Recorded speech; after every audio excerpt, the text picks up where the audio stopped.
cats ready? Hit it, Clyde! Wakanda forever!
You will remember me.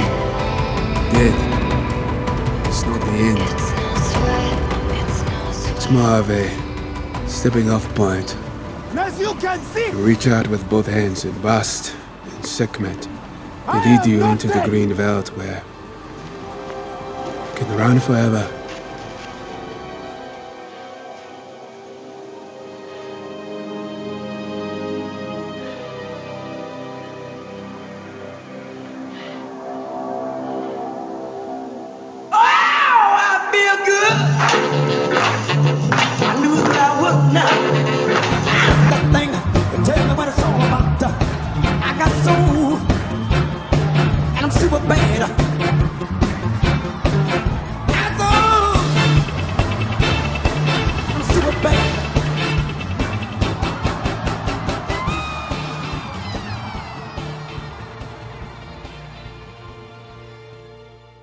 Gave us something to believe in, a direction, a purpose. Taught us about Black history when it wasn't really popular back then.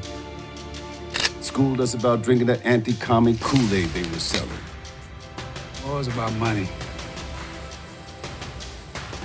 Money is about war. Grudge. Don't let nobody use our rage against us. We control our rage. Our Malcolm and our Martin. Now we brought y'all here today to tell you something very important.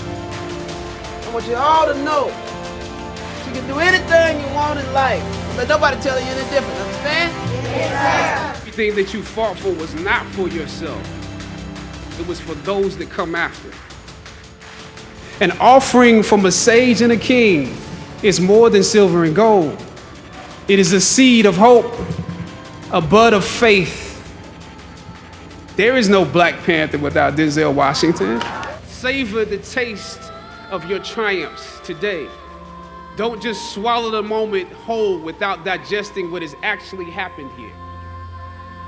Look down over what you conquered and appreciate what God has brought you through.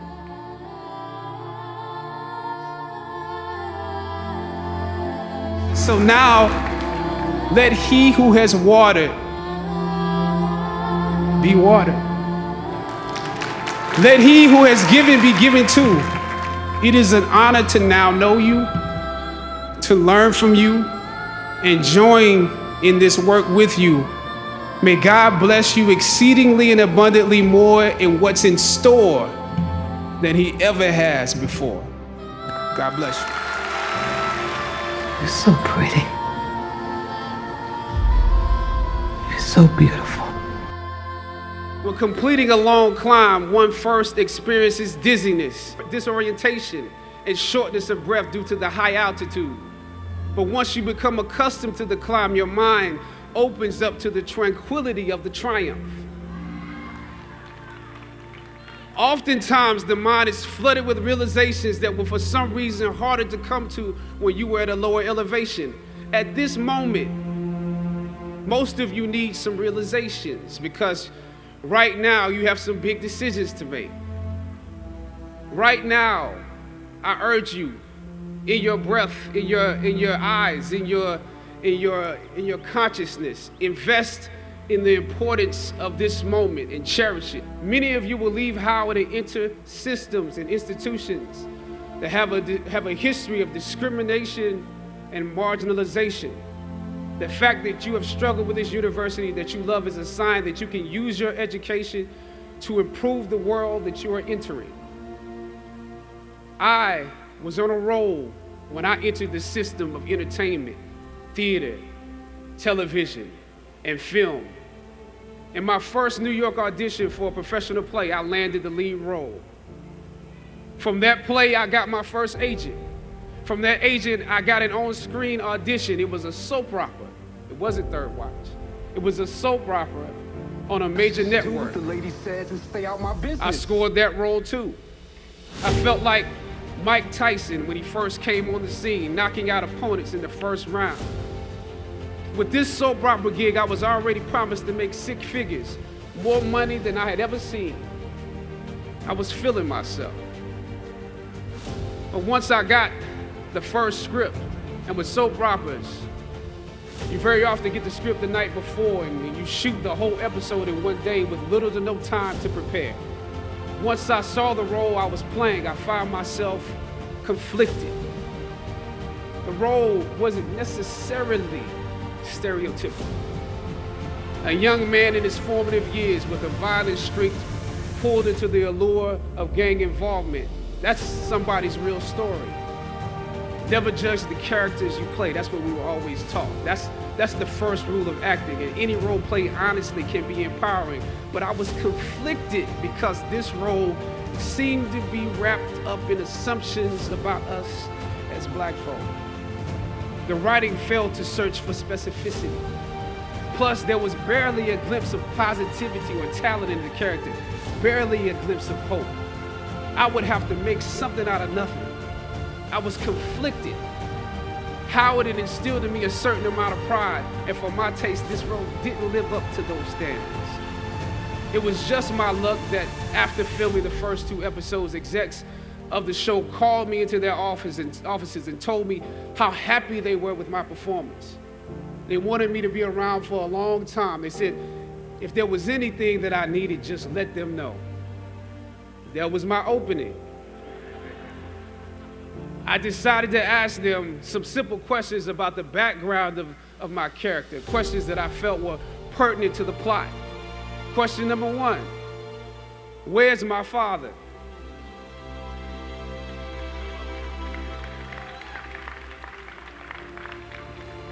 The exec answered, well, he left when you were younger. Of course. Okay. Question number 2. In this script, it alluded to my mother not being equipped to operate as a good parent. So why exactly would my little brother and I have to go into foster care? Matter of factly, he answered, well, of course, she's on heroin. That could be real, I guess. But I didn't want to assume that's what it was. If we're around here assuming that the black characters in the show are criminals on drugs and deadbeat parents, then that would probably be stereotypical, wouldn't it? That word stereotypical lingered. One of the execs pulled out my resume and began studying it. The other exec wore a smile, trying to live up to what they had promised me only a few moments before. If there's anything you need, just let us know. She said, as you have seen, things move really fast around here. But we are more than happy to connect you with the writers if you have suggestions. Yeah, I said, that would be great. I said, because I'm just trying to do my homework on this. I didn't know if you guys had decided on all the facts, but maybe there's some things we could come up with, some talent or gift that we could build. Maybe he's really good at math or something. He has to be active. I'm doing my best not to play this character like a victim. So you went to Howard University, huh? The exec, holding my resume, interrupted, peeking over the pages. Yes, I said proudly. He slid my resume back in his desk and said, Thank you for your concerns. We'll be watching you. I left the office. I shot the episode I had come in to shoot on that day. Probably the best one I did out of the 3 because I got what was bothering me off my chest. I was let go from that job on the next day. A phone call from my agent. They decided to go another way. The questions that I asked set the producers on guard and perhaps paved the way for a less stereotypical portrayal for the black actor that stepped into the role after me. As the scripture says, I planted the seed and Apollos watered it. But God kept growing. God kept it growing. Yet and still, when you invest in a seed, watching it grow without you, that is a bitter pill to swallow. A bitter pill. Anybody that's ever been fired knows what I'm talking about. Even if you really don't want the job, when they let you go, it's like any breakup. You act like you don't care. I didn't need that damn job anyway. I didn't need them. But when you have those moments alone, you start to wonder if there was a better way to handle it. And if you could have handled it better, maybe you could help your family. And then before you know it, you're broke. And you find yourself scraping together change just so you can ride the subway so that you can get the next job. And maybe if you could book something else, that would eclipse the feeling of doubt that's building. But it seems like you can't pay them to hire you now. My agents at the time told me it might be a while before I got a job acting on screen again. Well, that was fine because I never wanted to act in the first place. And I definitely didn't want to be caught dead going after a fake Hollywood pipe dream. I'm more of a writer-director anyway, so forget their stories. I can tell my own stories. But am I actually blackballed? We're hesitant about sending you out to some people right now because there is a stigma that you're difficult.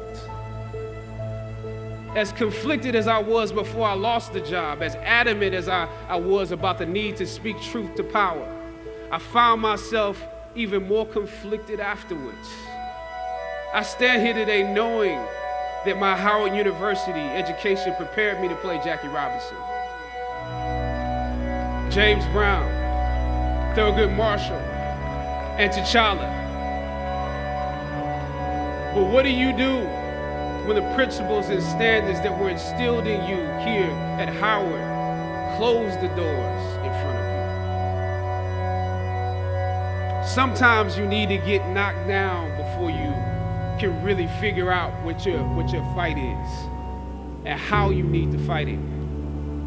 At some point, my mind reverted back to my experiences here, to the professors that challenged me and struggled against me.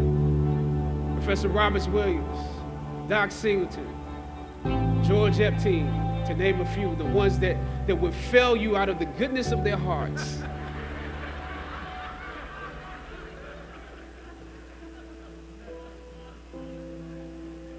And this may be hard to grasp for some of you right now, but I even considered President Swagger and how negotiating with him was practice for a world that was considerably more cruel and unforgiving than any debate here, one that had no interest in my ideals and beliefs. How would I maneuver through all of this? Finally, I thought of Ali in the middle of the yard, in his elder years, drawing from his victories and his losses. At that moment, I realized something new about the greatness of Ali and how he carried his crown. I realized that he was transferring something to me on that day. He was transferring the spirit of the fighter in me. He was transferring the spirit of the fighter to me. He was transferring the spirit of the fighter to me. Sometimes you need to feel the pain and sting of defeat to activate the real passion and purpose that God predestined inside of you. God says in Jeremiah, I know the plans I have for you. plans to prosper you and not to harm you, plans to give you hope and a future. Graduating class, hear me well on this day. When you have reached the hilltop and you are deciding on next jobs, next steps, careers, further education, you would rather find purpose than a job or a career. Purpose crosses disciplines. Purpose is an essential element of you. It is the reason you are on the planet at this particular time in history. Your very existence is wrapped up in the things you are here to fulfill. Whatever you choose for a career path, remember the struggles along the way are only meant to shape you for your purpose. When I dare to challenge the system that would relegate us to victims and stereotypes with no clear historical backgrounds, no hopes and talents, when I questioned that method of portrayal, a different path opened up for me. The path to my destiny. When God has something for you, it doesn't matter who stands against it.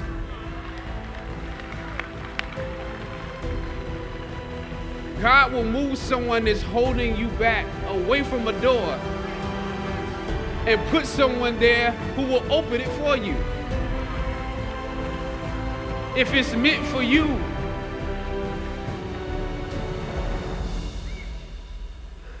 I don't know what your future is, but if you're willing to take the harder way, the more complicated one, the one with more failures at first than successes, the one that has ultimately proven to have more meaning, more victory, more glory, then you will not regret it.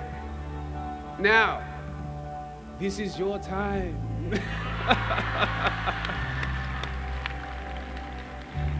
The light of new realization shines on you today. Howard's legacy is not wrapped up in the money that you will make, but the challenges that you choose to confront. As you commence to your past, press on with pride and press on with purpose. God bless you. I love you, Howard. Howard forever. So when they needed us, we could fight the battles That they never could.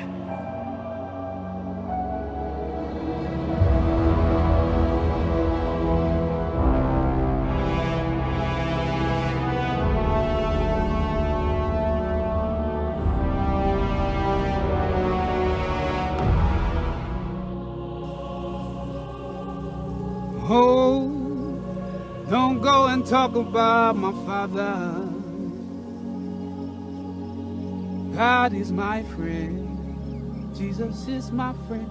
He made this world for us to live in and gave us everything. And all he asks of us is we give each other love. Love your mother, she bore you. Love your father, he works for you. Love your sister, she's good to you. Love your brother, love your brother. Don't go talk about my father. God is my friend, Jesus is my friend. And when he calls on us for mercy, he'll be merciful, my friend. And all he asks of us is we give each other love.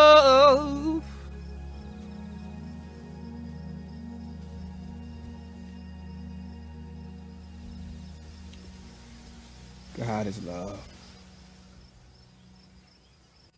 Witness peers catch gunshots, nobody cares. Seen the politicians' banners, they rather see us locked in chains. Please explain why they can't stand us. Is there a way for me to change? Or am I just a victim of things I did to maintain? I need a place to rest my head with a little bit bit of homeboys that remain. Is all the rest dead? Is there a spot for us to grow? If you find it, I'll be right behind you. Show me and I'll go. How can I be peaceful? I'm coming from the bottom. Watch my daddy scream peace while another man shot him. I need a house that's full of love when I need to escape the deadly places slinging drugs. It thugs, man. Every corner, every city, there's a place where life's a little easy, little Hennessy, laid back and cool. Every hour, cause it's all good. Leave all the stress from the world outside. Every wrong done will be alright. Nothing but peace, love, and street passion. Every ghetto needs a thug, Dear man. mama, don't Hennessy, laid back and cool. Every hour, cause it's so good. Leave all the stress from the world outside. Every wrong done will be alright. Nothing but peace, love, and street passion. Every ghetto needs a thug, man. There's gotta be a place better than this. So right before I sleep, dear God, what I'm asking, remember this face. Save me a place in Thug's Mansion.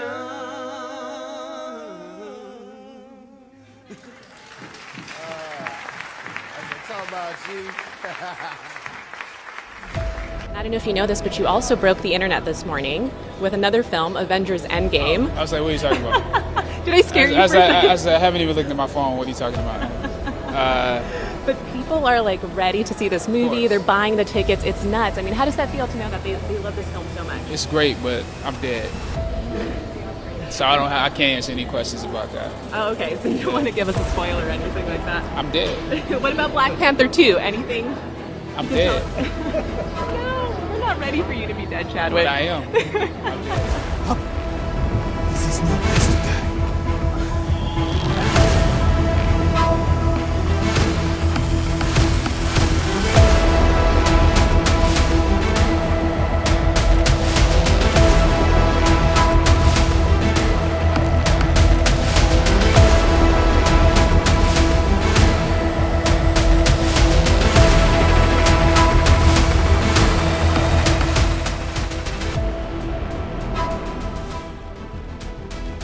Don't cry now.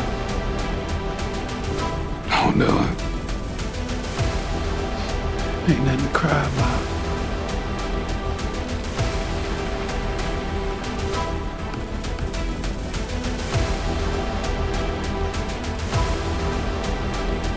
And up. You are a king.